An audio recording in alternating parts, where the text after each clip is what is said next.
de lo que veamos. Ahí un poco están todas las líneas del grupo.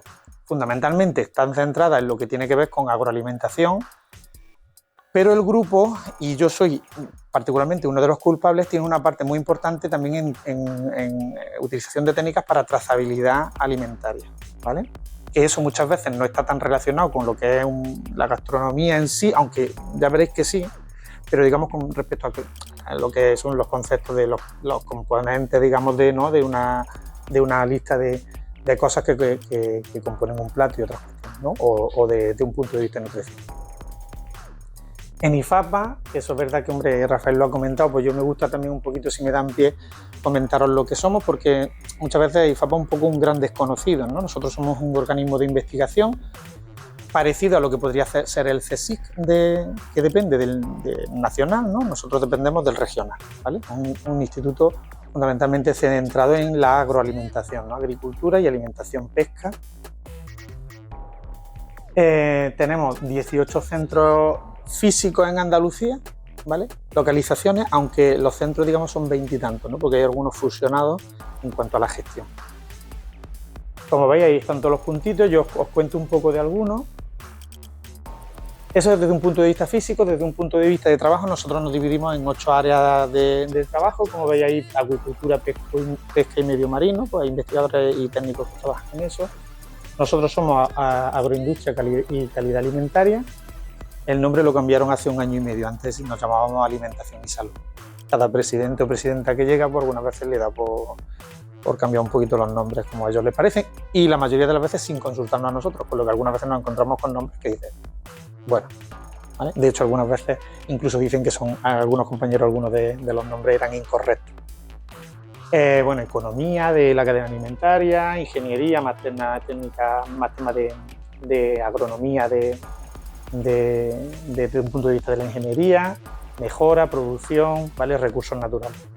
Nosotros dentro del área tenemos como 4 líneas de trabajo, que son calidad y seguridad alimentaria, control de procesos agroindustriales, nutrición y salud y tecnologías de conservación y envasado.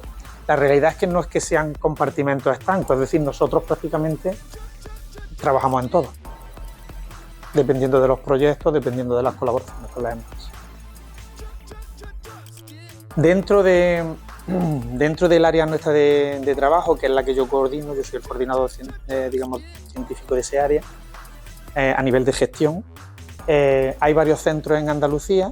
Los principales se encuentran aquí en Córdoba, en Jaén, que es el que os enseño en la pantalla, que se dedica fundamentalmente, por estar en Jaén, al tema de olivar y aceite, ¿vale? ¿Por qué os pongo la foto? Esa es la foto de las instalaciones del centro, ¿vale? Una de las características que tienen la mayoría de los centros de IFAPA es que son instalaciones singulares y muy interesantes desde muchos puntos de vista. Otras cosas porque tienen campos históricos, porque la estructura de IFAPA viene desde hace ya mucho de una estructura que había de centros agrarios y alimentarios del Ministerio, que se lo transfirieron a las regiones, ¿vale? Entonces, por eso, ahora dependemos de las regiones.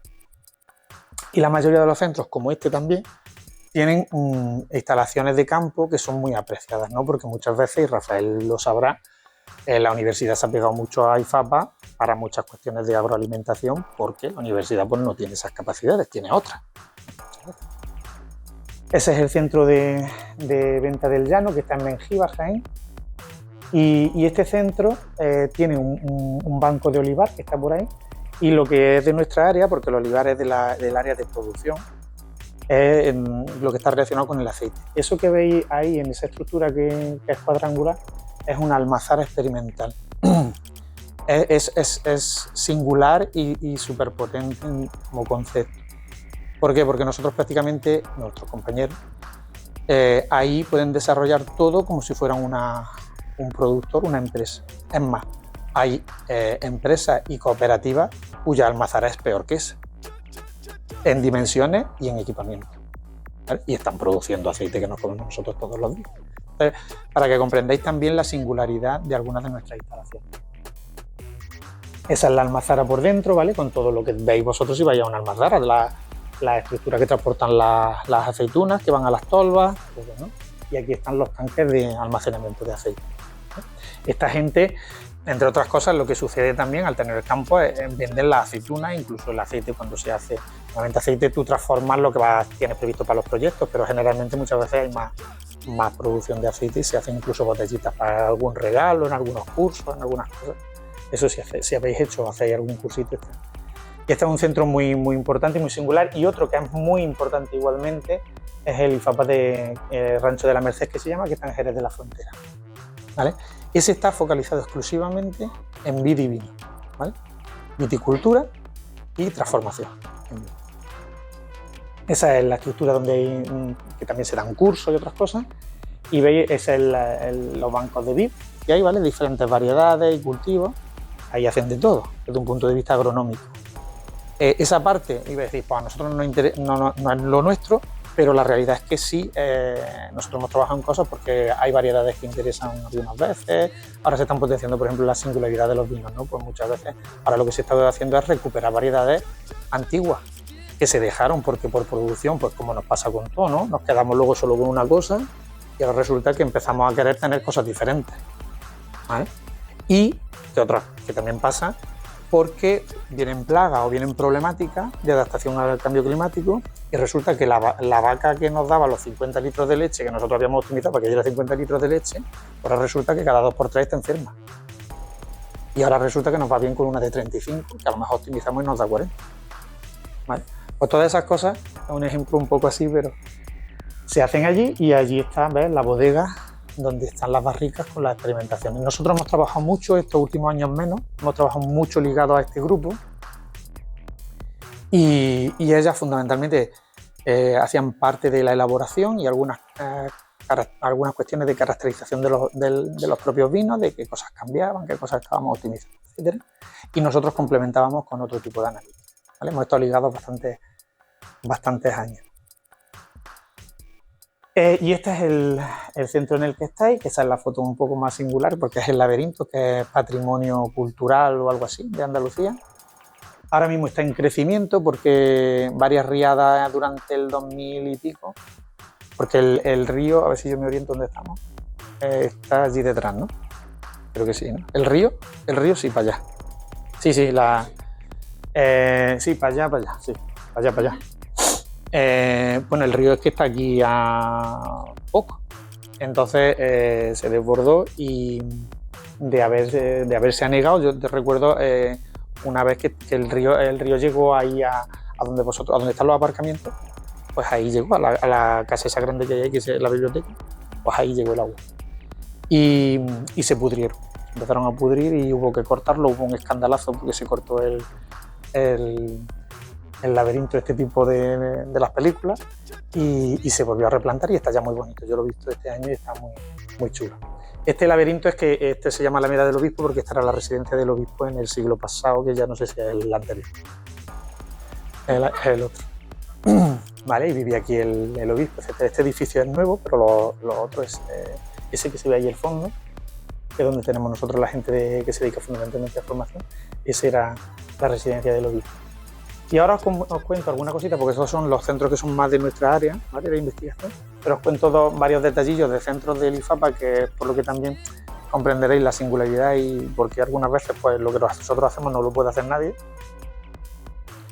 Tenemos centros que tienen que ver con acuicultura y recursos marinos, como son el IFAPA de Agua del Pino, como veréis ahí, esas son las instalaciones. Evidentemente cerca al mar, tienen una serie de investigaciones que lo propician, y el del IFAPA del Puerto de Santa María, ¿ves? Esas son las instalaciones. El IFAPA del Puerto de Santa María, en ambos se dedican bastante a cuestiones de acuicultura y creo que fundamentalmente en el otro también a investigaciones en recursos marinos, ¿vale? El estudio de los sistemas, la ecología de los sistemas, etc. Y como veis, pues eso no es singular, pero también no es fácil de gestionar.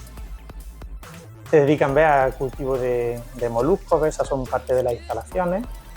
Cuando el semillero, ¿no?, cuando se pone la semillita del molusco y va creciendo, ¿no?, pues todo eso va cambiando de etapa hasta que van consiguiendo las diferentes etapas, el engorde, etcétera. Todo eso son proyectos de investigación o de transferencia a las empresas, también con estos animalitos, ¿no?, con el choco, con el pulpo. con crustáceos. Y una de las cuestiones más importantes, sobre todo en los últimos años, en fin, todas las cosas tienen su impacto, pero el cultivo de peces ha sido muy importante porque todos, al final, todos veis que vais al supermercado y compráis dorada a 6,95 en el Mercadona, por ejemplo, ¿no? Pues eso no hubiera sucedido nunca si no lo hubiéramos cultivado, ¿no? Y eso no es de hace tanto. Eso te va a un poco más de 10 años.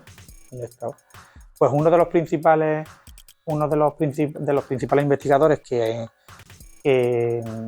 propició el cultivo, la cultivación, ¿no?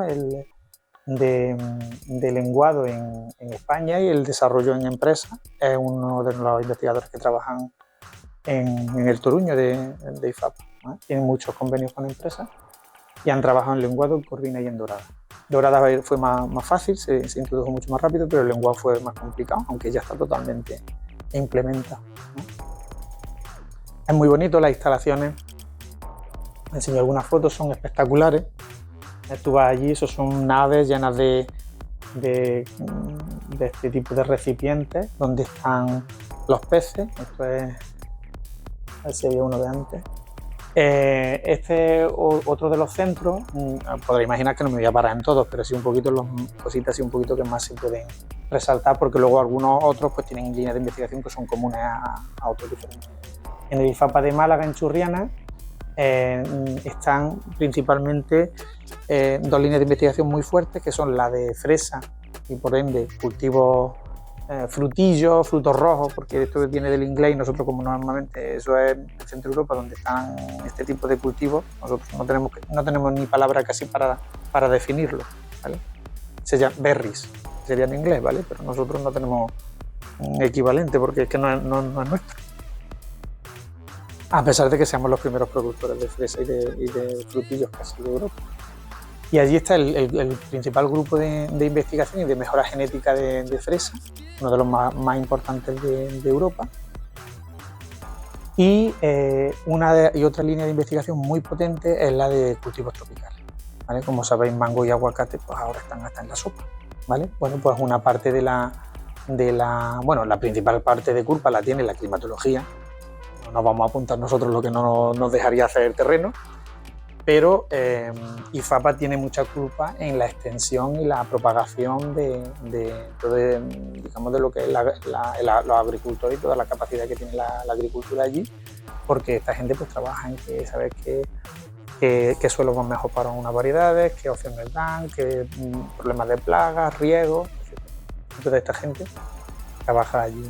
Y por último, creo que el último que os tengo puesto es porque también es muy singular, el IFAPA de la Mojonera, que está en Almería, que fundamentalmente pues os podéis imaginar a qué se dedica, pues a trabajar todo lo que tiene que ver con cultivo de invernadero. Pues trabajan de todo, tomates, calabacín, tienen grupos de mejora genética de calabacín, de gente que trabaja en cuestiones de riego, adaptación, todo ese tipo de estudio de plásticos, estudio de la aclimatación de los invernaderos, todo ese tipo de cosas. Y por supuesto plagas, porque como podréis imaginar, un cultivo intensivo pues siempre va a tener más problemas que una cosa que se da con menos intensividad, porque es como cuando ahora, bueno, el perfil no veterinario de ese perfil no, pero de cita bien, es como cuando ahora tenemos pues las cuestiones un poco con la cría intensiva de animales, pues evidentemente cuando hay un problema de enfermedades y otras cosas, pues no es lo mismo que haya aquí un animal y otro a 10 kilómetros que estén todos metidos en el mismo sitio. Pues igual le pasa a las plantas. Cuando hay y por eso el problema del uso de pesticidas, ¿no? Venga a echar para intentar que no haya problemas, etc. Todo ese equilibrio que ahora se está buscando, que digamos entremos en una capacidad de raciocinio un poquito más medioambientalmente sostenible, pues en eso también trabaja mucho IFAPA, ¿no? Es decir, uso sostenible del riego, uso sostenible de pesticidas, alternativas de pesticidas, etc.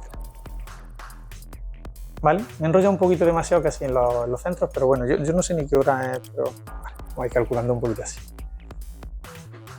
Nosotros dentro del grupo, pues así un poquito por las líneas, tenemos la calidad, un trabajo en calidad y seguridad alimentaria, digamos en demostrar, en caracterizar los alimentos desde un punto de vista de los compuestos funcionables, saludables, bioactivos, como queramos decir, porque tienen ya tanto nombrecito, el potencial saludable, ¿no?, de alimentos, y el tema de trazabilidad alimentaria. En temas, por ejemplo, de seguridad alimentaria, nosotros hemos trabajado bueno, pues con quesos, las aminas biógenas, ¿sabéis lo que son?, ¿no? Bueno, las aminas biógenas son compuestos que se generan en la degradación de los alimentos, que son alérgenos. De hecho, pueden provocar desde un leve dolor de cabeza a un shock anafiláctico, dependiendo de la sensibilidad que tenga la persona y de la concentración. Unas no hace falta que tú vas a ser igual de sensible que otro, porque si te metes un lingotazo que no ves. Entonces, pues todas esas cuestiones nosotros hemos estado trabajando. Hay aminas biógenas que se generan en los quesos porque el envejecimiento de los quesos, digamos, el proceso de envejecimiento genera ese tipo de cuestiones que normalmente no hay unas concentraciones elevadas. En pescado se dan en los procesos de degradación del pescado. Cuando el pescado no está. Nosotros hemos trabajado, por ejemplo, en Mojama porque el sector tenía una demanda importante de la calidad de su procesado y de algunos otros aspectos, pero eso es una demanda exclusiva de ese sector.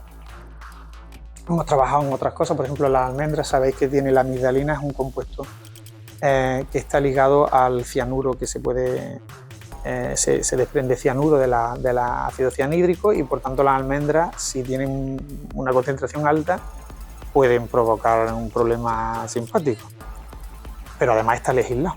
Entonces, Europa tiene una legislación, Estados Unidos es incluso más exhaustivo, entonces, claro, tú ese tema tienes que tenerlo controlado, porque generalmente la mayoría de la gente de estos productores exportan. Entonces son cosas muy importantes para ellos. Y bueno, hemos trabajado también en habas, por ejemplo, que hay compuestos que son, como por ejemplo los taninos, son compuestos que no se digieren muy bien por los animales, por tanto, si estamos haciendo piensos en base a este tipo de cuestiones, pues es un parámetro a tener en cuenta, porque les crean flatulencias, les crean gas, el animal se llena y no come. Y la vicina y la convicina es un compuesto que para algunas personas que tienen un déficit en una enzima les crea un problema, digamos, una pequeña alergia, no sería una reacción.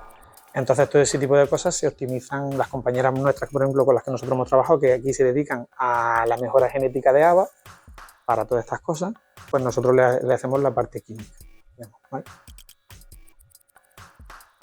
Desde un punto de vista de salud, pues hemos trabajado pues, con muchos de estos alimentos. Estos son los que nos hemos centrado, algunos seguro que se nos olvidan, ¿no? Pero hemos trabajado pues, en pistacho, en garbanzo, en mango, en zanahoria, en sandía, ajo y cebolla, vino, naranja, ¿no? Vino con los compañeros que os comenté antes. Y fundamentalmente nos centramos en estudiar y decir cuáles son los compuestos saludables, que normalmente en las frutas se llaman polifenoles, son los bioactivos, los antioxidantes. Cuando decís, no, es antioxidante, capacidad antioxidante, tiene un poder antioxidante, pues son esos los compuestos los que nosotros, digamos que somos un grupo con cierto expertise, ¿no? Con cierta profundidad. Y dependiendo de con quién hemos trabajado, por ejemplo, el proyecto de sandía no era con una empresa, ¿no? Ellos querían tener, era una empresa de semillas, y por tanto a ellos les interesaba tener información sobre el producto que ellos podían dar y tener un reclamo. Al final esto es una cuestión de vender y de dinero, no es otra cosa, ¿vale?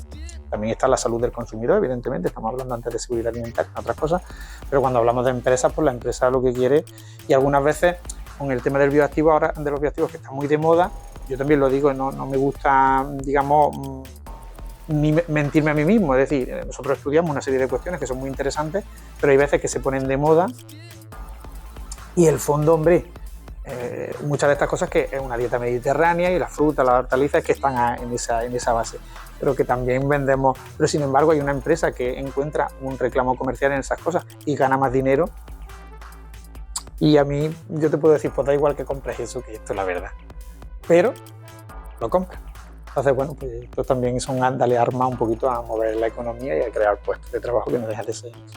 La empresa esta que os comento, que era de semillas, quería pues ver si podía hacer un reclamo con respecto a semillas de sandía que pudieran tener compuestos saludables en mayor cantidad que otros, pero también en la optimización de azúcares para el sabor, ¿no? Porque eso también es verdad que la sandía pues, es una cosa que es muy importante.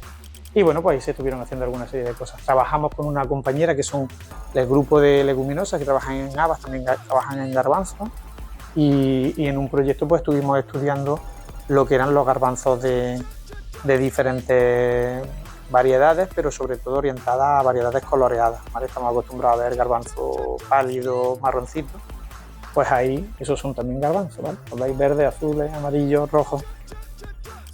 Y como está tan de moda el tema de hacer el humus, etcétera, pues ver un poquito, darle un reclamo más por si ese tipo de variedades que ahora mismo pues no se usan para nada, se podrían derivar con un reclamo comercial de salud hacia elaboración de otro tipo de productos, ¿vale?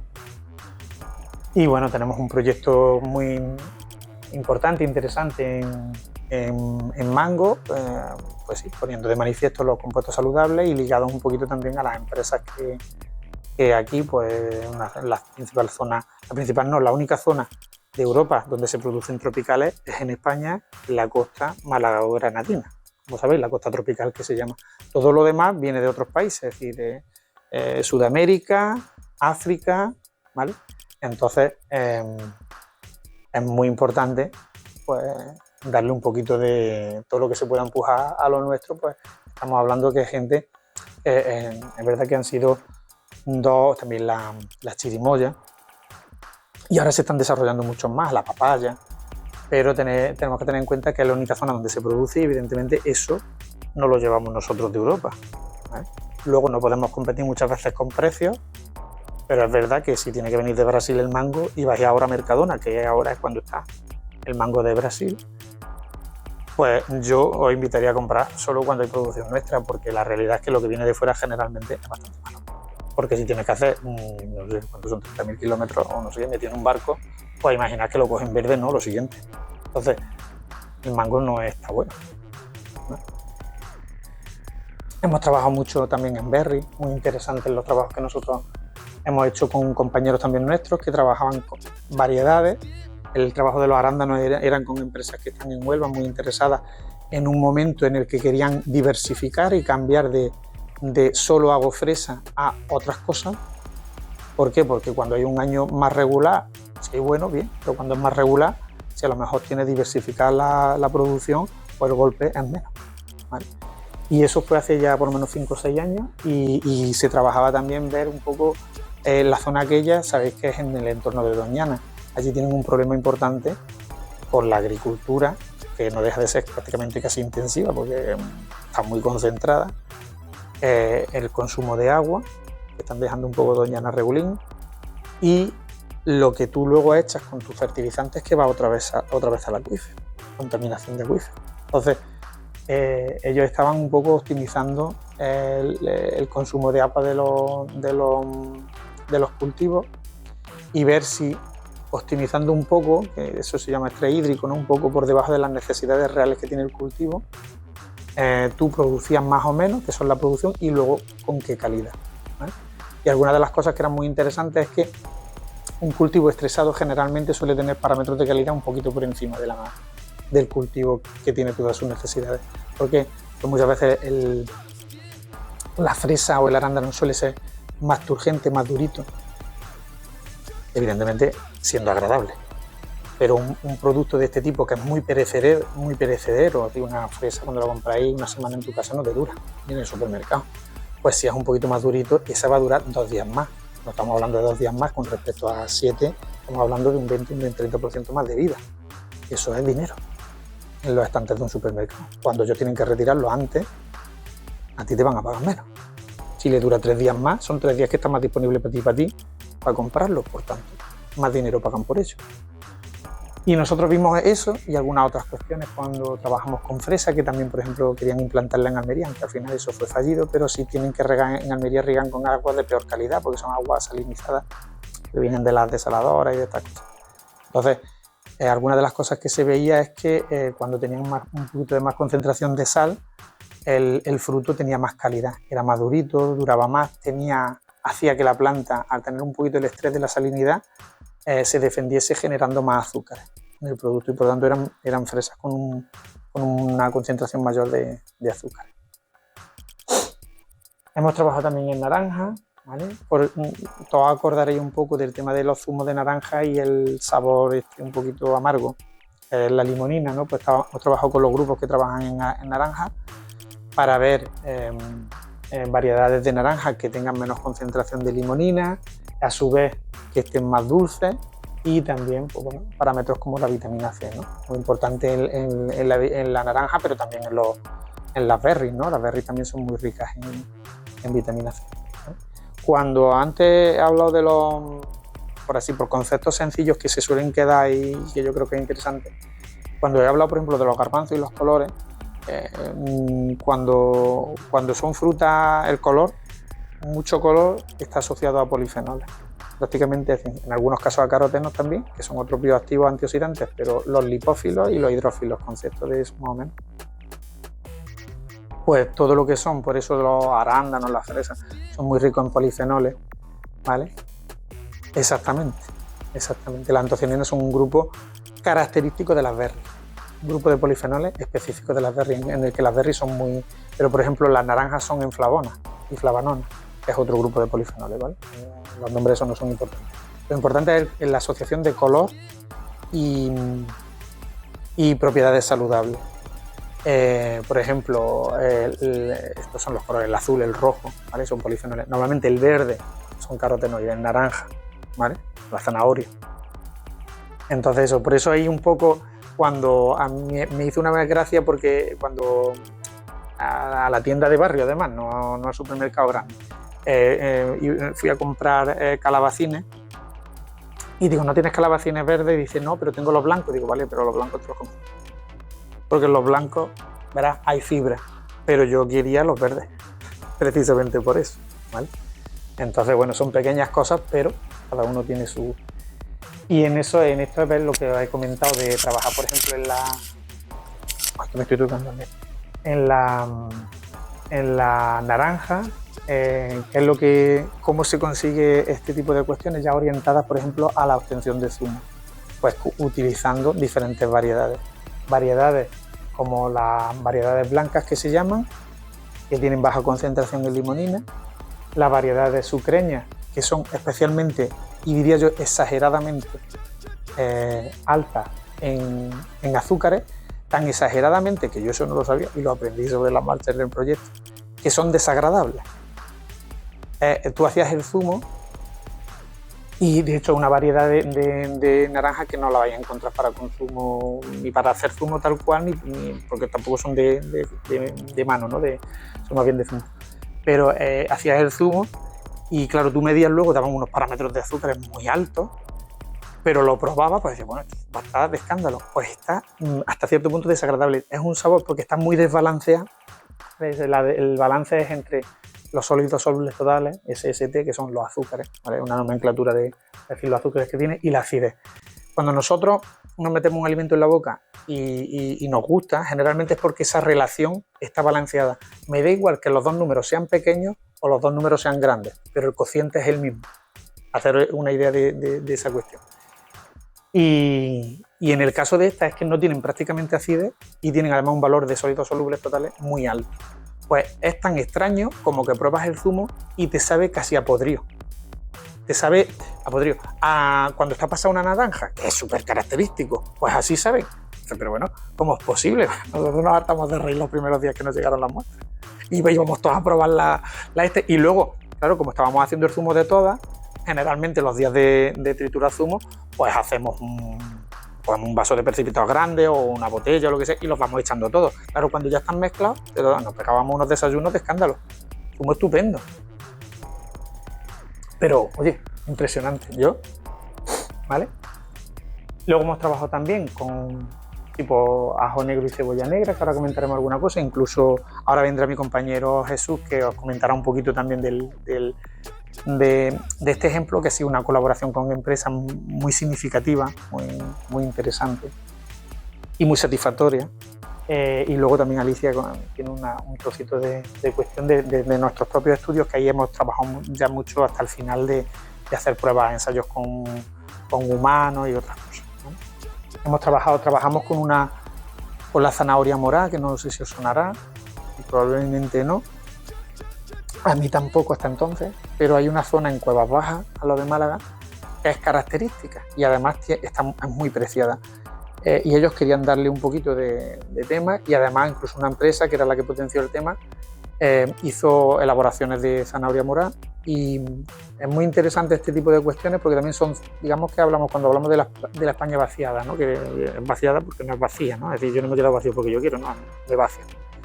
Pues esta zona, y es curiosísimo cómo iniciativas a pequeña escala ayudan a fijar población y a evitar que la gente se tenga que ir a otro sitio para esas cosas, ¿no? Y ahí hay una serie de productores que todos los años siembran zanahoria morada porque es muy apreciada, se paga muy bien y luego incluso se deriva a hacer otro tipo de cuestiones gracias a la empresa que se fijó ahí.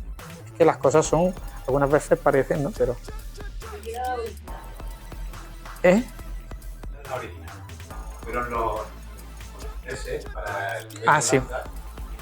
Diseñaron la variedad naranja. Efectivamente. Le cambiaron ellos la genética.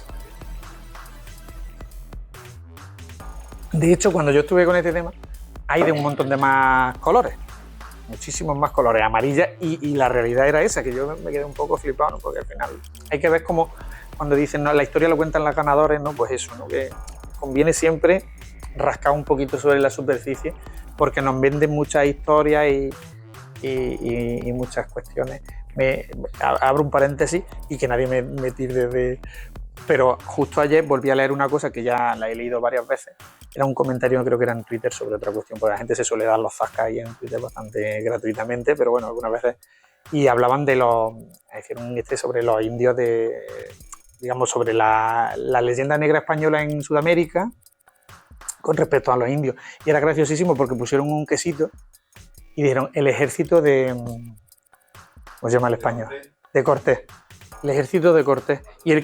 Y el quesito era el 98%, el ejército de Cortés, españoles y asimilados de no sé qué que ponía, no sé si eran tipo un 2 o un 3%, y el 98% eran indios de allí que no soportaban a los mayas. Quiero decirte que masacre, pues se cargaron a los mayas, pero es que los otros estaban encantados de cargarse a los mayas. Entonces, ese tipo de cuestiones con respecto a otras cosas, pues siempre un poquito hay que... Y no soy yo súper español de este tipo de España y la reconquista, ¿no? No me vaya a pillar a mí por ahí porque no. Pero sí es verdad que para lo blanco y para lo negro, quiero decirte, el ser inconsciente / tonto, yo creo que no beneficia para nadie porque no tenemos espíritu crítico. Eso ya estoy mío. Hemos trabajado eso también con naranjas descoloreadas, que no lo he dicho antes, la sanguina, ¿vale? Que ya lo conoceréis, pero eso hasta hace poco. Yo hice el postdoc en Italia, mi postdoc fue de 2005-2008, y aquí no se había visto una naranja coloreada en la vida, vamos. Y yo allí es que en supermercado tenía la Jameson de 2 litros, el Bris de 2 litros de naranja y de naranja sanguina. Y yo decía, pero ¿cómo es posible que aquí estén los supermercados como si estos fueron y a España no llega? Bueno, pero que a día de hoy tampoco es que esté. Pues bueno, yo estuve en Italia y se llama sanguina porque el nombre es italiano, en fin. Y es muy interesante porque, claro, también para la elaboración de zumo el color y las cositas pues son simpáticos, y la sanguina es mucho más no. Tiene un punto adicional que es, cuando he dicho los colores, la naranja tiene pues un grupo de esos polifenoles, de esos bioactivos, flavones y flavanonas, esos son los principales. Pero no tiene antocianinas, que son los de las berries. Pero esta que es roja, esta sí tiene.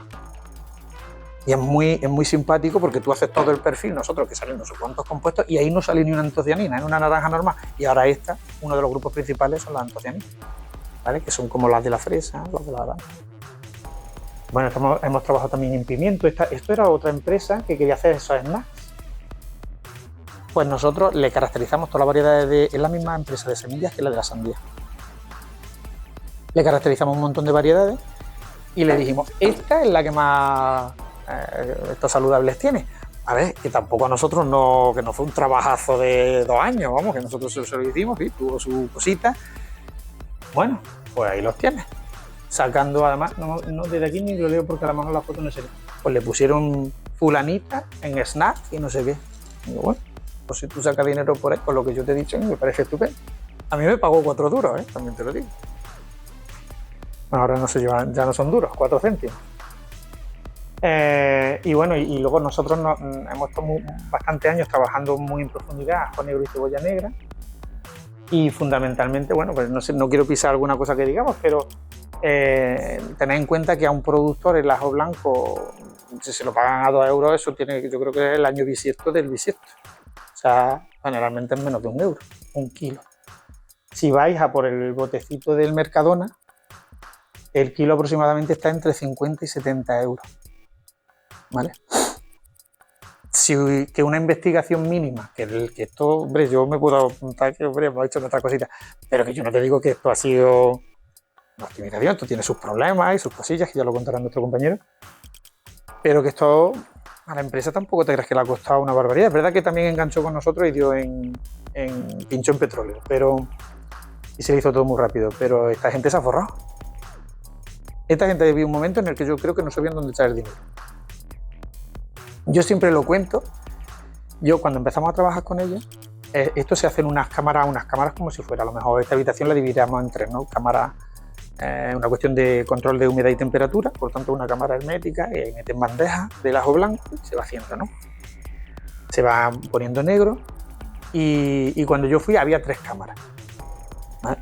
Una vez, al cabo yo creo que pasaron por lo menos un par de años, estábamos haciendo cosas con ellos todavía, nosotros seguimos trabajando, pero claro, tenemos las muestras y vamos haciendo ya nosotros más cuestiones de salud, que yo no necesito ya por ajo todos los días, yo el que tengo pues ya le voy sacando todo lo que...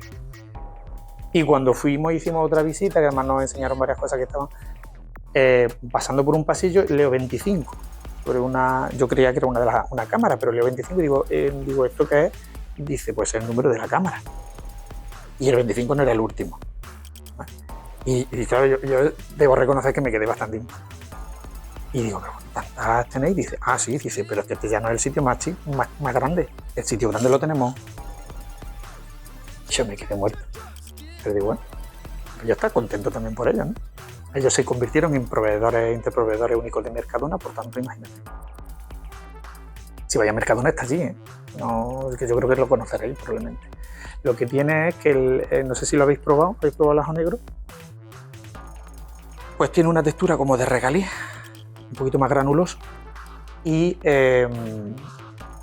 todo lo que son los compuestos astringentes y el picante y todo eso del ajo blanco desaparece durante el proceso y ya no hay ningún tipo de ese problema, ni de aliento, ni de ardor, ni de que le dé. A mí el ajo, por ejemplo, me siento totalmente.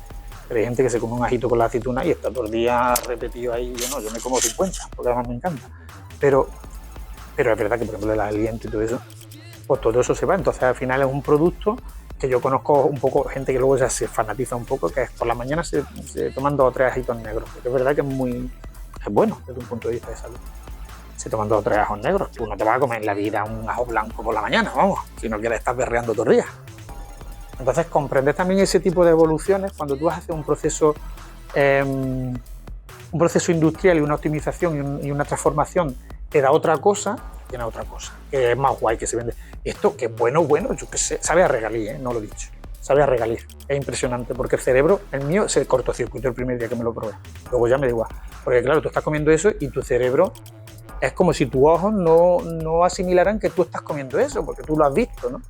Y es verdad, a mí me supuso un poco de... Y bueno, y al final, pues bueno, la gente... Yo diría que, bueno, a ver, eso está, pues yo qué sé, normalillo, yo qué sé, tampoco me apasiona.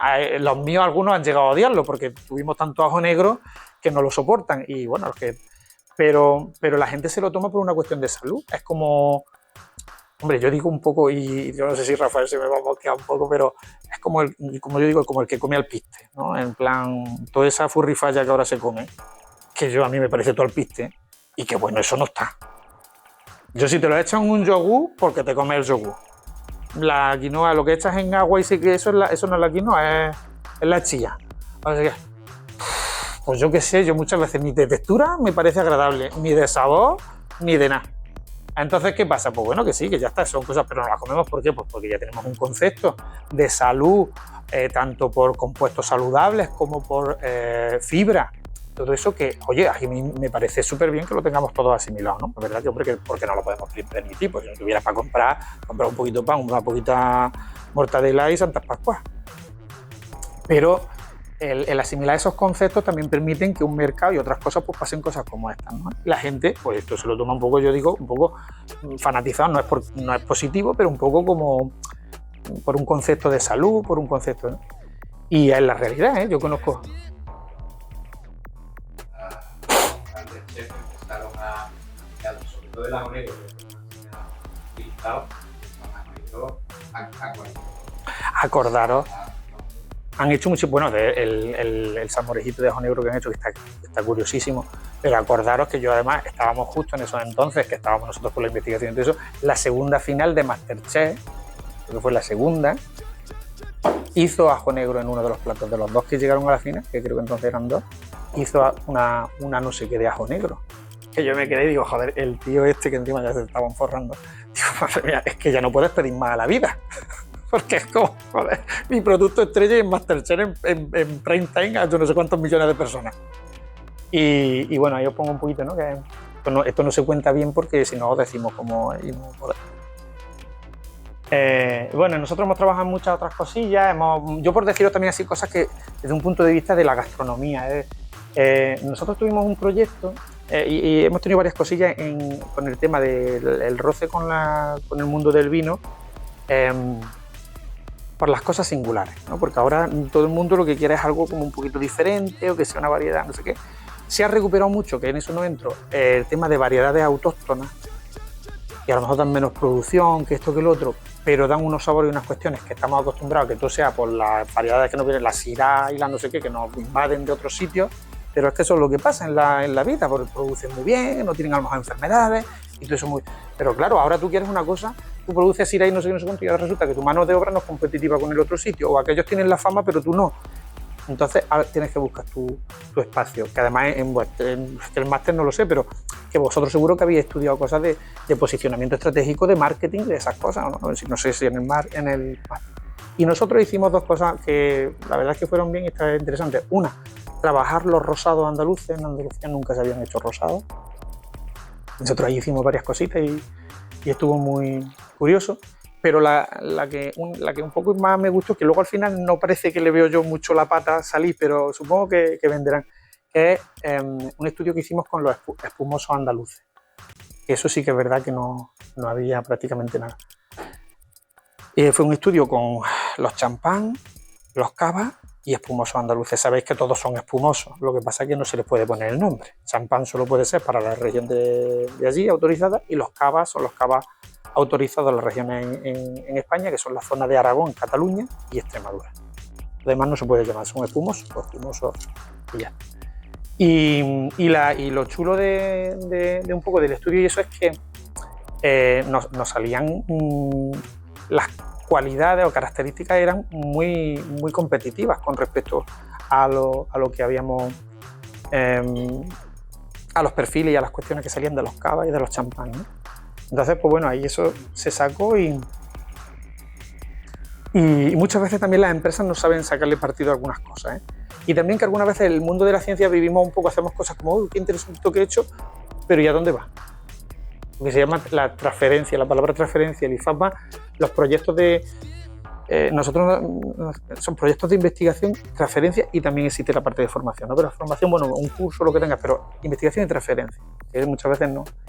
También nos hemos dedicado a trabajar con cultivos como por ejemplo el algarrobo, que hemos hecho algunas cositas, estamos ahí todavía empujando para algunas porque es un cultivo que promete mucho, pero no en Andalucía no se hace prácticamente nada, en España poco, pero sin embargo en otros países sí. Y Andalucía tiene el defecto, por decirlo de alguna manera, que es una de las zonas donde más algarrobo hay plantado, pero no se le está sacando nada. Es como un poco como tantas cosas que nos pasan aquí, ¿vale? Y es muy curioso porque ahora que estamos con todos estos puntos, Raquel, que hizo el postdoc en Portugal hay de algarrobo, hay de todo. Harina para hacerte tú los dulces, licores, jarabes, ¿no? De estos jarabes, digamos, de cocina y de estas cosas, ¿no? De eso tú que sabes. Y lo que tiene el algarrobo es que la semilla, que es como si fuera la semilla de la chirimoya, parecido así un poco entre pinto y valdemoro, de ahí se extrae un compuesto que es un aditivo alimentario, pero sirve también en muchas otras cosas. Entonces, vale una pasta. Entonces, como quien dice, la fruta es pues un desecho. Y lo interesante del algarrobo, pues generalmente si eso se utiliza para algo es para piensos para animales, y en fin. Y es muy interesante porque el algarrobo tiene varias cuestiones. Una que tiene los edulcorantes naturales, por tanto si lo incorporas a algo no tienes que hacer echarle azúcar. Puede ser un sustitutivo por el sabor muy interesante para el cacao, por tanto si elaboras un colacao no tienes que echarle el azúcar. Siempre los matices de sabor son no exactamente igual, pero muy interesante. Es muy interesante porque no tiene los excitantes del cacao, ¿vale? Que para la alimentación infantil es muy interesante, sin azúcares añadidos, sin excitantes, ¿vale?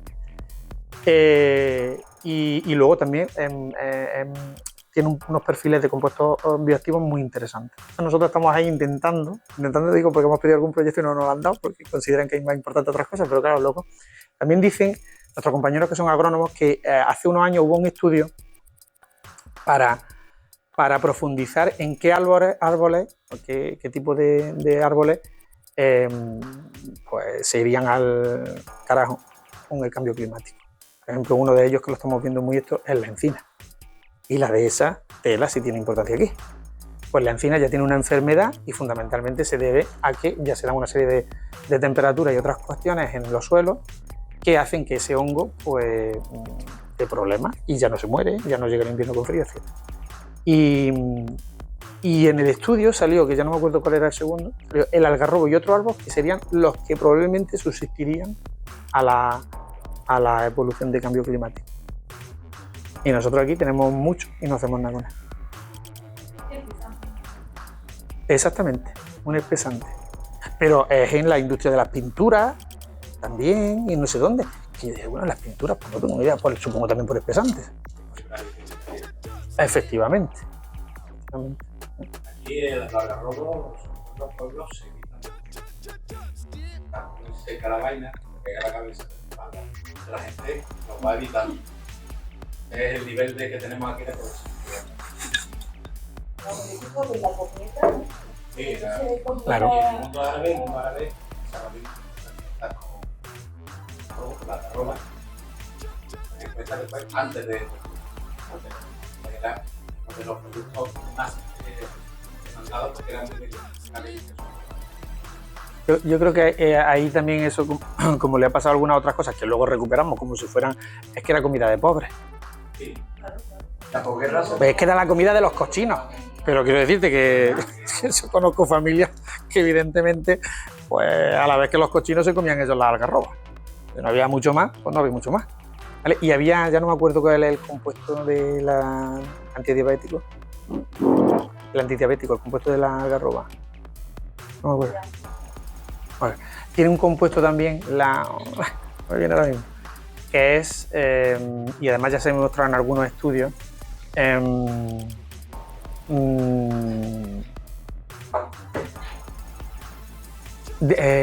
cortocircuita, digamos, el mecanismo de la absorción del azúcar y de la glucosa, el pinitol. Muy interesante y no está eso suficientemente estudiado. Una de las demás que ya están haciendo es que está bastante virgen. Es decir, productos que son popular, con la alta gastronomía, pues Paco Morales ya sea con dulce porque no le queda más remedio, porque está detrás del descubrimiento, pero quitándolo a él pasa también a un filón de cara puro para una empresa, para un restaurante, barato, fácil, los compuestos interesantes los vais a conocer, todo lo que es la tecnología ya sabéis. En la lista que nos hicieron de salud al día, si tenéis el link o Rafael os lo pasa, es interesante. Al final hay una cocinera que hizo una serie de cuestiones muy interesantes. Bueno, no porque hablemos nosotros, que a mí me da una vergüenza horrible, pero vinieron aquí a entrevistarnos a todos, y Rafael también. Pero algunas veces también es importante sacrificar el tema de que hay que hacer difusión de la investigación y que la gente también conozca las cosas, que nosotros, yo por mí, pues estábamos mejor donde estamos haciendo nuestras cosas, pero reconozco que es un defecto no saber transmitir las cuestiones. Y bueno, ahí ya pego un salto. Doy un saltito a que no me quiero que me lío bastante, pero nosotros trabajamos mucho en toda la parte ya de probar que los compuestos, no solo decir que existen, porque en la literatura pues ya se sabe que algunos tienen propiedades, sino comprobar y ver qué efecto tienen, cómo se transforman, y para ello, por tanto, tenemos que trabajar. Hacemos ensayos in vitro, nosotros como si hiciéramos digestión bucal con la enzima, etcétera, gastrointestinal, gástrica e intestinal, y fermentaciones fecales hacemos también para ver cómo se transforman todos los compuestos, cómo llegan al intestino. Eso un poco, digamos, de la forma más barata, que es, digamos, in vitro, es algo simulado. Evidentemente no tienes personas ahí todo el día como si tuviera un animal. Pero también, cuando se tiene más dinero, cuando se pueden establecer otro tipo de estudios, se hacen estudios con ingesta con personas que pueden ser agudos, que es que tú te tomas ahí a lo mejor los 200 gramos de mango y por lo otro, yo te cojo pipí y orina, que es lo mismo, orina y plasma, quería decir, para ver cómo se excretan, cómo se han transformado todos esos compuestos y cómo están en torrente circulatorio, porque cuando hablamos de los reclamos de salud y que no sé qué, pues tiene, aparte de que los antioxidantes, como bien sabéis, neutralizan los radicales libres son los que hacen que luego la celulita hagan cositas raras. Aparte de tu predisposición genética, que eso cuando lo tienes, malo. Entonces, cuando tú comes, un alimento no deja de ser un agente exógeno y tu organismo, aunque lo está digiriendo, pero para él es una agresión. Entonces, eso pasa por todo el cuerpo cuando estamos hablando de bioactivos, de compuestos de frutas, hortalizas, que tanto por la fibra como por los bioactivos es algo que es bueno, pues muy bien. Pero cuando tenemos una dieta menos buena, rica en grasa, en carne, etcétera, todo eso genera radicales libres, que para eso están los polifenoles. Los polifenoles se llaman polifenol. Un fenol, no sé si lo habéis visto, es un anillo bencénico con un OH. Tienen muchos de esos. Ese OH es un radical, una terminación que atrapa, se enlaza al radical libre. Y el radical libre ya no tiene eso es un antioxidante, ¿vale? A los oxidantes los atrapa. Y eso es lo que nos protege, por eso es bueno tener una dieta rica en fruta y hortalizas. Primero, porque evitas que durante el tránsito ese radical esté mucho tiempo en contacto, por ejemplo, con tus células del colon, que luego decimos, tengo un cáncer de colon.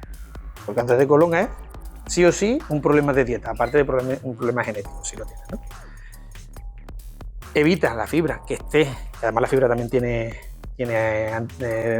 antioxidante, digamos, tiene un efecto antioxidante, evita que esté mucho tiempo en residencia, que se llama, en el tracto intestinal, y luego los bioactivos lo que hacen es unirse a ellos y que ya no den ese problema. El radical libre en contacto con la célula hace que las células tengan, digamos, un estrés oxidativo que se llama, y que en algún momento pues la célula ya no esté tan bien, y si decide morirse y el sistema la absorbe con los macrófagos, pues la quitamos del medio porque tiene problemas. Pero si decide reproducirse, pues ya tenemos otras cosillas, ¿vale? Cuando decimos, por eso, que tiene efecto anticancerígeno, pues evidentemente primero hay que probarlo, primero hay que saber cómo se transforma ese compuesto, porque el compuesto que yo me estoy comiendo con la fresa no tiene nada que ver con el que está en contacto con mi colon, ni el que está en mi torrente sanguíneo, porque dicen que luego es que tiene poder anticancerígeno con células de hígado.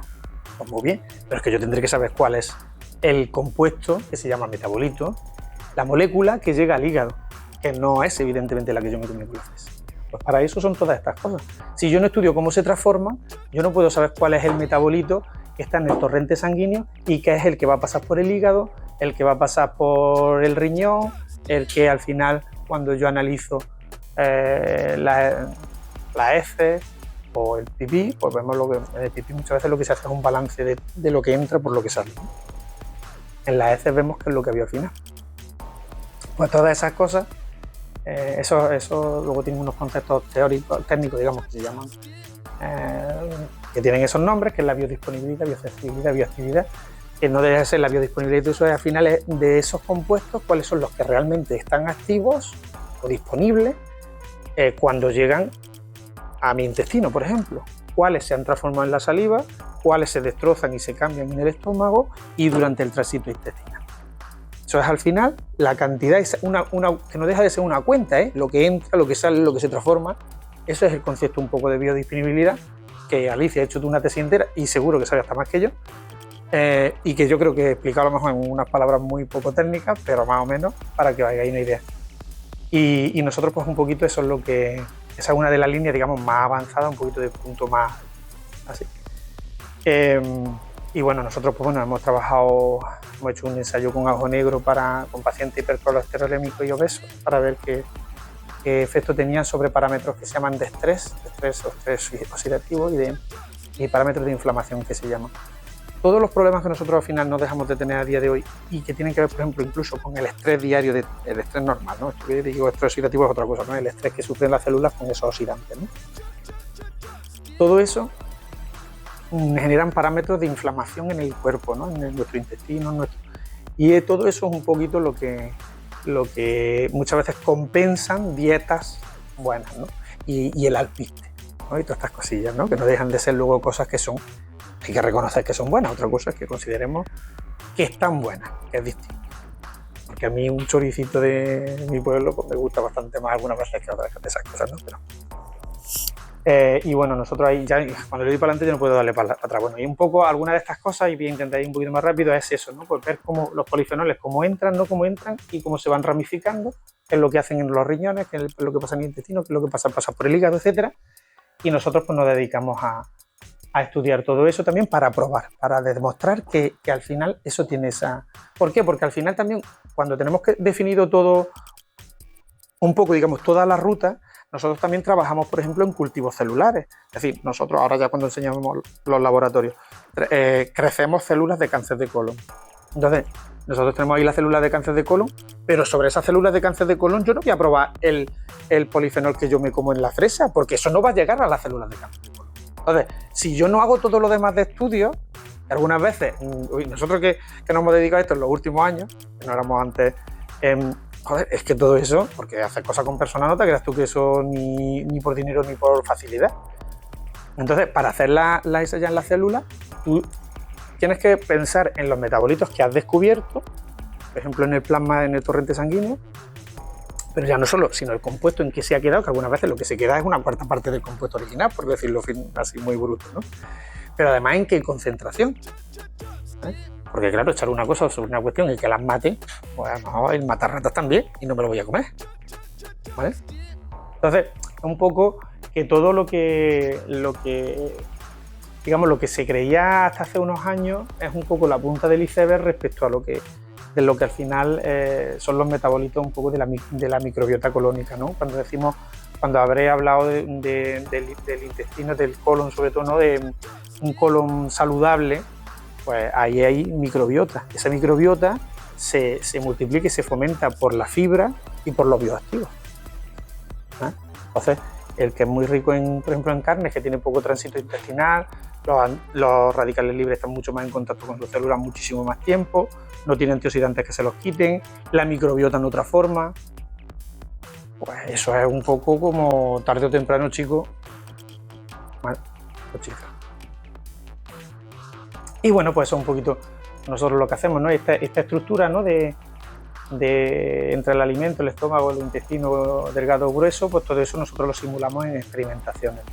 Y con eso pues conseguimos un poquito este es el esquema de la experimentación, digamos, in vitro, que veis allí un poco la simulación de la mezcla de saliva, fluidos salivares, alfa-amilasa, tal temperatura, tanto tiempo, tanto pH.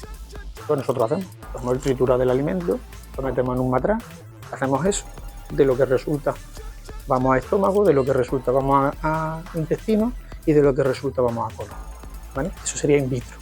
En persona, ¿por qué esto es tan simpático, digamos, desde un punto de vista de saber lo que nosotros vamos teniendo? Porque claro, trabajas con personas muchísimo mejor que in vitro. Desde un punto de vista de que es más real, totalmente de acuerdo. Pero es que yo a una persona no le voy a hacer un agujero en el estómago. Entonces yo al final de información de la persona tengo lo que entra por lo que sale. Como decía y en el pipí hago un balance de materia. Y en la sangre lo que queda circulante. pero yo ya no sé nada más. Y hay compuestos que se parecen al original como su prima. Entonces, ¿qué pasa? Que el in vitro, aunque tiene, digamos, errores y cosas, y ahí estamos nosotros haciendo otra investigación que es muy simpática para comparar todo, que eso no se ha hecho nunca, a ver si nos saliera. Tenemos puntos intermedios. Y cuando en sangre vemos una cosa, digo, es que claro, yo ya vi esto en la simulación de estómago cuando lo hice in vitro. Pues este que he visto en sangre tiene que venir de este. Pero si no lo he hecho, yo no tengo más nada donde apoyarme. Entonces esto es un poco todo ese nuestro rollo, que tenemos un rollo alucinante.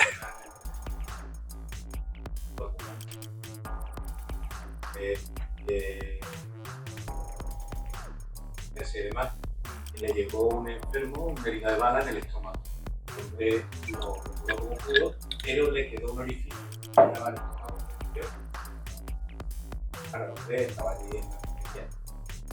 200 pruebas, el abuelito, cuando le daba la comida, la pasta,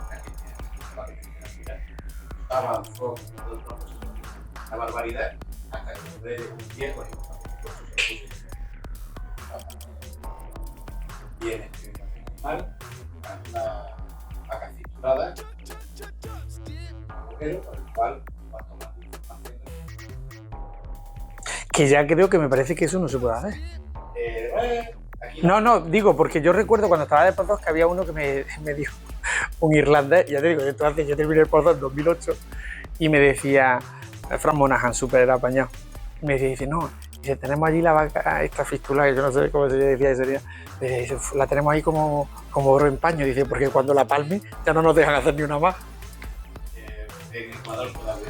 Claro, es que esto ya también depende del país y del desarrollo, pero algunas veces.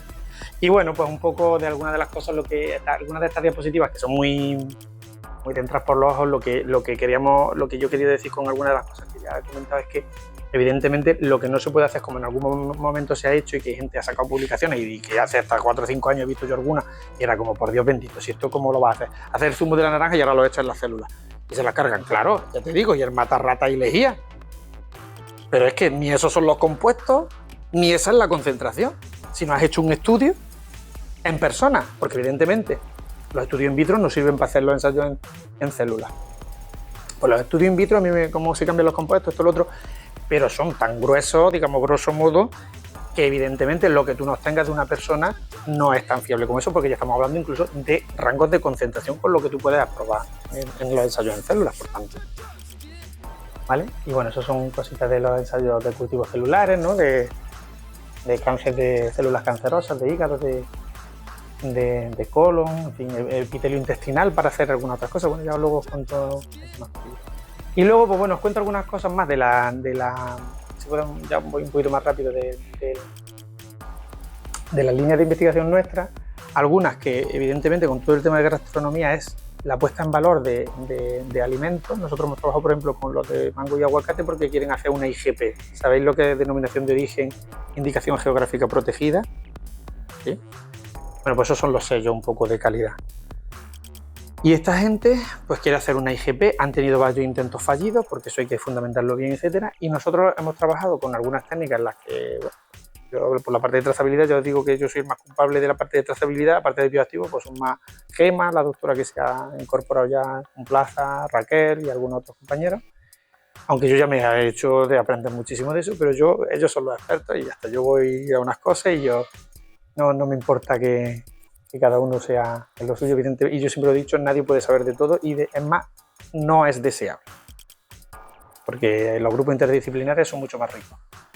Y entonces nosotros lo que hicimos es aplicar alguna de las técnicas que se llama técnica de espectrometría de masa de isótopos estables, que suena un poco raro, pero todos estamos hechos de isótopos. Tu carbono de tu hueso y de tu carne, el nitrógeno, etcétera, no es solo carbono 12, es carbono 12 y carbono 13, y ahí que el peso atómico en alguna cuestión que habréis hecho seguro, del carbono es 12, algo, pues la contribución del otro isótopo que existe en la naturaleza.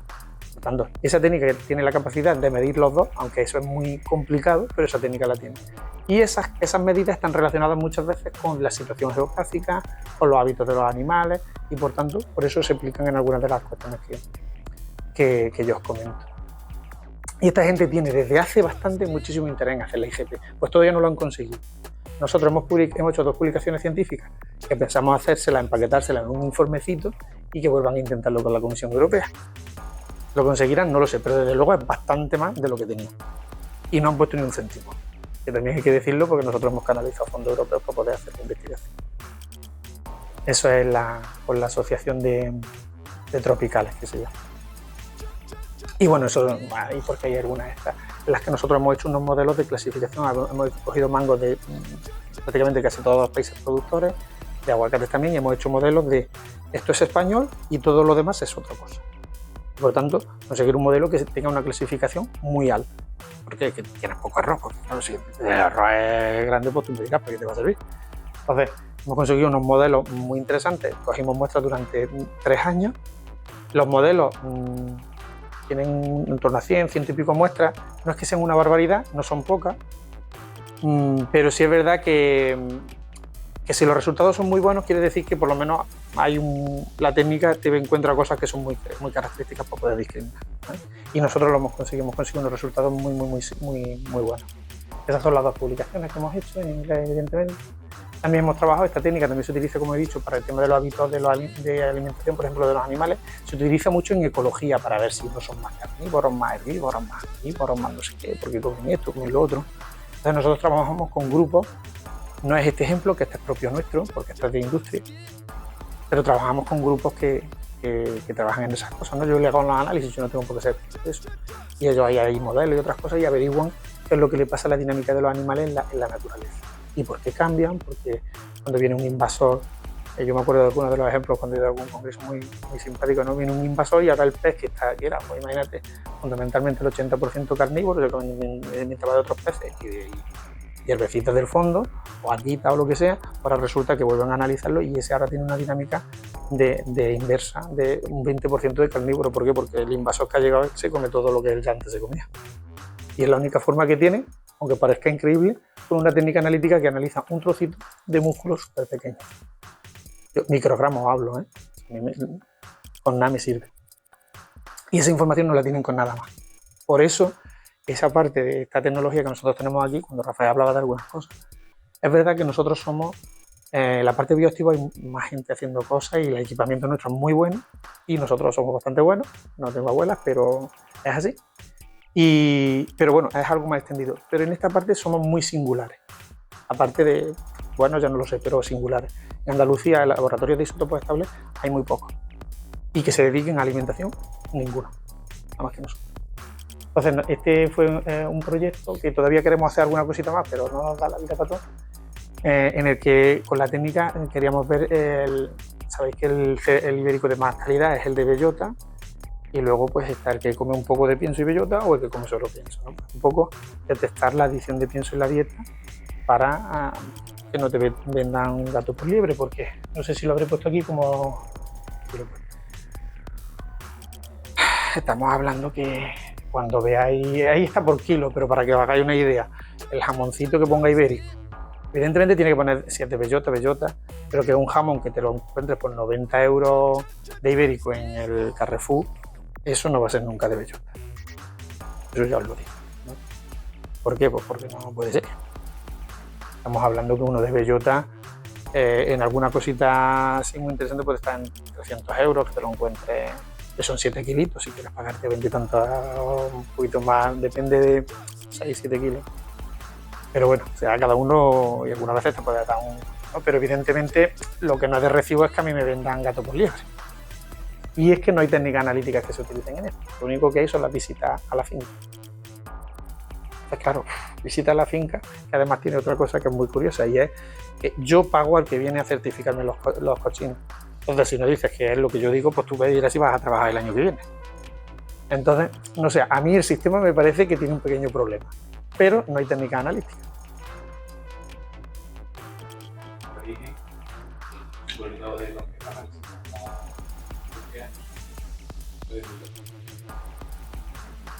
Cuando el económico de que esté a otro lado, es un momento a otro.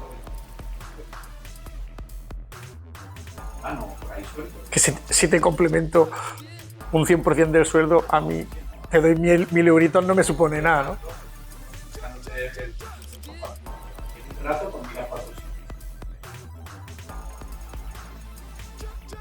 De hecho, desde la Guardia Civil, habla y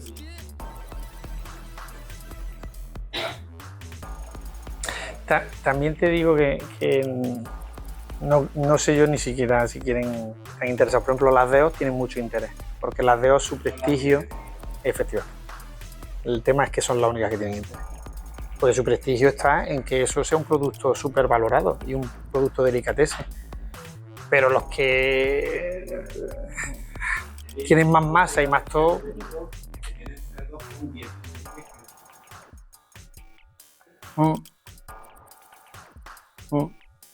Eso es un problema, porque además algunos años se nota más que otros, pero hay estadísticas de animales, superficie de dehesa, trozo que necesitas de dehesa y bellotas para el animal, y resulta que multiplica y te sale 4 veces la superficie de dehesa que hay en Andalucía. Cuando además tenemos una cuestión, ya por decir otro hombre, que son cosas vuestras. Yo si algo ya os va cansando me lo decís y vamos cortando. Pero de las 4 denominaciones de origen de cerdo ibérico que hay, 2 son andaluzas. La de los Pedroches, en mi pueblo, y Huelva. ¿Vale? Ahí, claro, hay grandes empresas también. Ahí Huelva tiene un problemilla con las grandes empresas. Entonces, dedicada a este tema. Que en mi pueblo está Cobas, quiero decirte, pero bueno. La dehesa la tienen, claro, la sierra de... Sí. Y bueno, pues eso era un poco... También con esta técnica se puede discriminar la producción ecológica de convencional, ¿vale? Que tampoco hay técnica analítica, le pasa lo mismo que al ibérico, son visitas al productor. Es como averiguo yo que la he echado. Yo cuando he hablado con ellos se supone que tienen que escribir en un cuaderno lo que hay, que para acá, que para allá, que patatín, que patatán.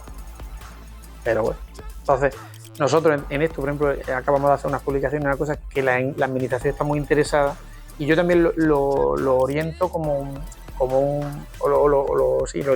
una ayuda, ¿no? Es decir, vale que algunos están haciendo cosas, pero bueno, yo te voy a explicar lo que hay y cómo un poco te puedo ver la patita. Y ya la gente se autorregula. No hace falta que yo vengo aquí con la espada. Y yo así se lo estoy transmitiendo porque lo que no tiene sentido, aparte de porque la técnica también tiene su margen de error y en este caso no es una cosa súper infalible, tiene unos rangos. Entonces, hagámoslo como una herramienta de que te estoy viendo una firma, digamos, isotópica un poco rara, que estás haciendo, te aconsejo, mira por aquí, mira por allá. Y ese el año siguiente, pues probablemente ya no se atreva, porque ya hacer las cositas un poquito depende de eso. Esos son unos datos, ¿veis? Mira, todo lo que es naranja son productores convencionales, ¿vale? De productos no ecológicos.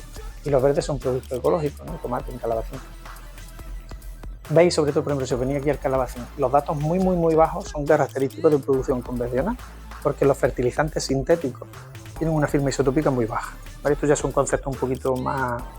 Pero para que veáis por qué están unos abajo y otros arriba. Esos son los valores de nitrógeno. Y veis este de aquí más pequeño, que es verde, ese ha hecho lo que le aparece. ¿Sí que está aquí? Ese es un ecológico, se supone. Es imposible que sea ecológico.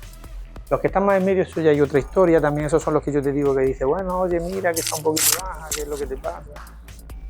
Pero también puede ser muchas veces, yo siempre prefiero pensar que a lo mejor cultivan un poquito con una idea muy intensivista en Almería, esto es horticultura intensiva de Almería, porque principalmente la gran exportadora brutal, y es a la que le hacen la analítica esta de isótopos estos. El problema es que los holandeses, los alemanes, los franceses le hacen esta analítica, no siempre, ahí hay una controversia importante, por eso nosotros hemos investigado en esto, pero se la hacen, le dicen que esto no da, y ahora, claro, eso es un contrato privado.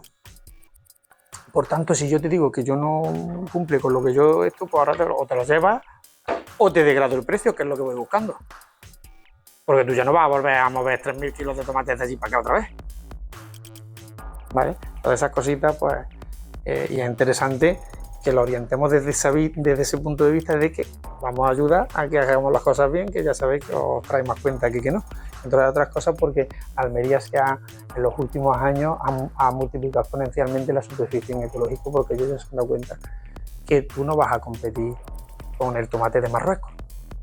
¿Por qué? Porque la mano de obra es más barata, entonces muchas veces ese tipo de cosas tiene el posicionamiento va por la excelencia en las cosas, ¿no? O también, no sé, como en los trabajos, como si eres como los demás, no creo que te lleven las ofertas. Cuando seas excelente o singular, ya hablaremos.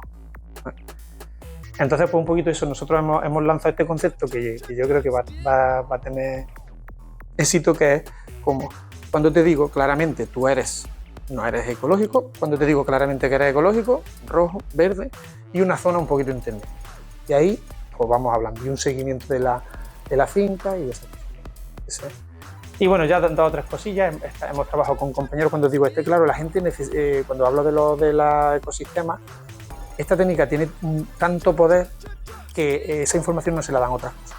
Entonces, trabajamos con gente que trabaja en repoblación y otras cuestiones porque le da, nosotros le hacemos de un trocito de la maderita, le hacemos un análisis y le da información, utilizando modelos y otras cosas que ya tiene desarrollado otra gente, le da información sobre el estrés que provoca el cambio climático en el desarrollo del árbol, los estreses del agua, no sé qué, rollos que para ellos son súper interesantes, que a mí me parece interesantísimo colaborar y nosotros lo hacemos, ¿vale? Es verdad que lo que os digo, que estamos posicionados como un grupo de referencia.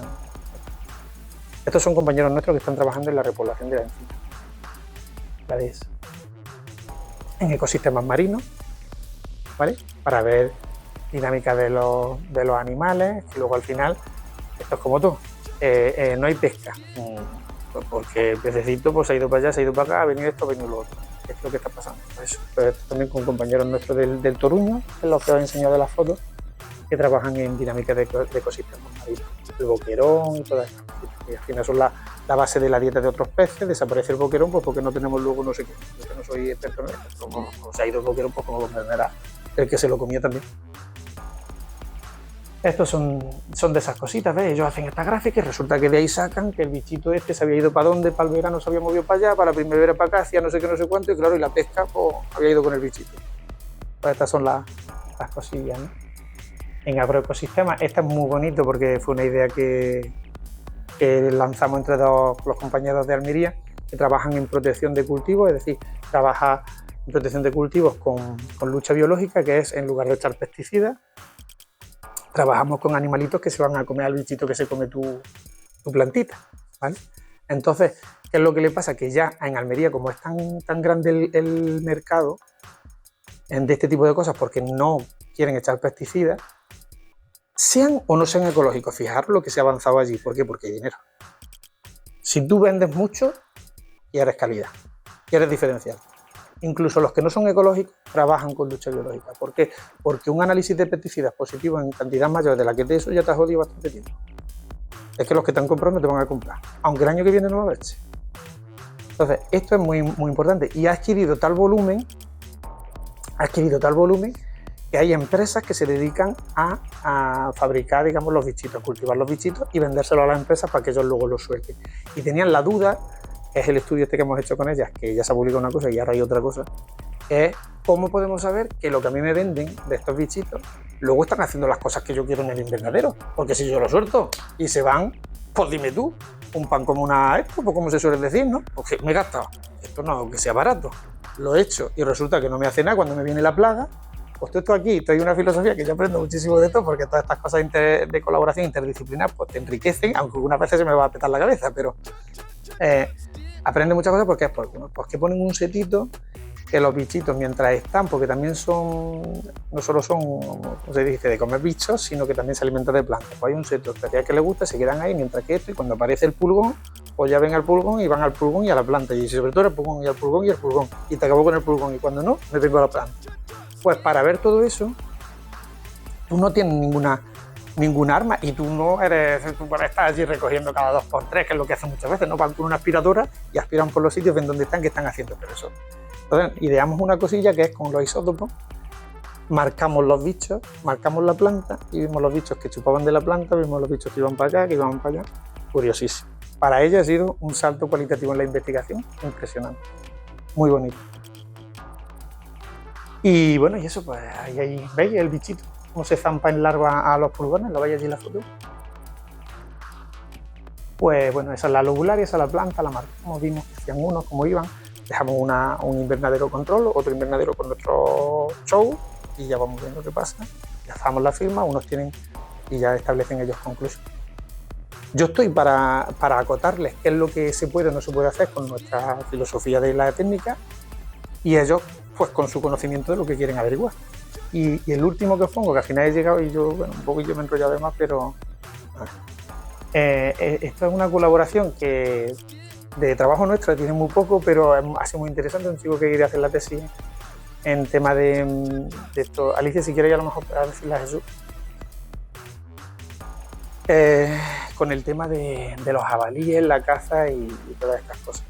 Y resulta que aquí hay unas dinámicas en las que la gente pues, muchas veces se trae los animales de otros sitios, con todo lo que tienen con los problemas de enfermedades y todas esas cosas. Bueno, yo creo que más o menos un poquito. Y también lo que suelen hacer es que no es legal, pero esto pasa, si ya ves tú, pasa en una producción de cerdo ibérico, imagínate unos que son para matar, que le echan alimentación y los traen para acá y de esto y lo otro y no deberían, por aquí y por así. Un poquito así a modo... ¿Qué es lo que pasa también? Pues que hay muchas más cosas, ¿no? E incluso se ha hablado de que se los traen de Europa del Este y todo esto, pues el tema de las enfermedades y todo eso es como rojo, pero bueno. Y lo que pasa es que cuando también los alimenta y todo eso, pues el ciclo de los animales cambia y tienen otro tipo de cuestiones diferentes.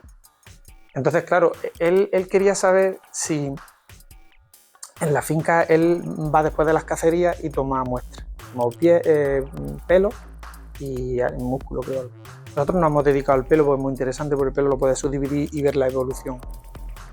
Y entonces lo que nosotros le hemos dicho, que es una cosa que para mí es que me resulta como tontísima, es los animales que tienen indicios de tener una alimentación adicional en lugar de estar sueltos en el campo. ¿Y por qué se lo hemos dicho? Que es más absurdo todavía, y es porque generalmente la alimentación a nivel de isótopos tampoco es que se varíe tanto una cosa que es así, ¿no? Que se come, pero el maíz es una planta un poco especial desde un punto de vista de la composición de isótopos de carbono, ¿vale? Porque sí, por su propio metabolismo, es una planta C4, ¿vale? Cuando no sé si algunos, las plantas C3 y las plantas C4, ¿vale? El ciclo de Krebs y el otro es de, no me acuerdo cómo se llama, que no tienen la misma, eso porque son las plantas tropicales, que tienen por su localización, tienen otro ciclo. Pues en los isótopos tienen una firma un poquito diferente. ¿Qué pasa? Que en los piensos, generalmente, en la formulación suelen tener maíz sí o sí. Entonces, claro, los animales que han comido pienso tienen una firma isotópica diferente. Que fíjate tú, que es que es una cuestión que es como, a mí es que eso no me sirve como quien dice para nada, pero a él sí. Entonces vio que había esas tendencias, además animales mixtos y animales casi prácticamente cebados. Animales sueltos, animales mix, porque muchas veces los llaman para cuando vienen las cacerías, tenerlos ahí cerquita para que los puedan matar y luego si no, pues nada. Pero hay otros que prácticamente los tienen cebados con comederos y cosas así, aunque los comederos muchas veces no se ven.